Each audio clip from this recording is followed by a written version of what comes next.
صباح الخير يا ولاد، صباح السعادة. اللهم صل وسلم وبارك على سيدنا محمد. شايفين الجمال العيش الطازة؟ شايفين جمال العيش الطازة وحلاوة العيش الطازة الفلاحي؟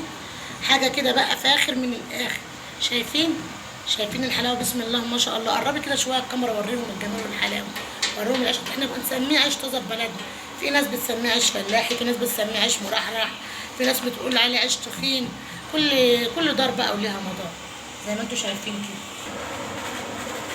شايفين؟ بسم الله ما شاء الله، اللهم بارك.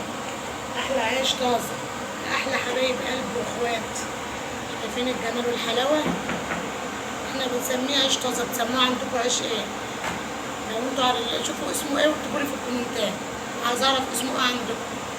ده اسمه عيش طازه، بيتقدم بميه ميه ودقيق وملح بس، ولا بلبن ولا بسمنه ولا بحاجه. بسم الله ما شاء الله، اللهم بارك. صلوا على النبي حبايب قلبي.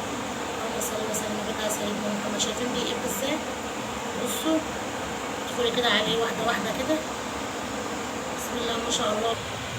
شايفين بقى؟ شايفين؟ بسم الله ما شاء الله، اللهم بارك. صلوا على الحبيب قلبك يطيب. شايفين الجمال والحلاوه؟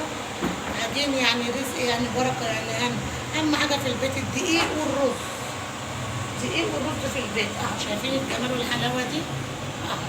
ده اسمه عيش طازه. كنتوا بتسموها عندكم في البلد كده، واكتبوا لي في الكومنتات من انهي بلد انتوا بتتابعونا. يا رب يبارك لي فيكم وما يحرمنيش منكم ابدا. شايفين الجمال؟ شايفين الحلاوه؟ الحلاوه دي ايه؟ الطعامه دي. شايفين الجمال والحلاوه يا ولاد؟ العيش الطازه، عيش الطازه الفلاحي. شايفين؟ بسم الله ما شاء الله، اللهم بارك. ده بقى لنا مش قلت، ده لنا احنا هنتغدى احنا بيه. نعمل بقى صينيه سمك كده ونروق نفسنا على نفسنا وعلى العيال ونتغدى بيه. شايفين الجمال والحلاوه؟ اشوفكم بخير يا حبايب قلبي في فيديو جديد. الى اللقاء.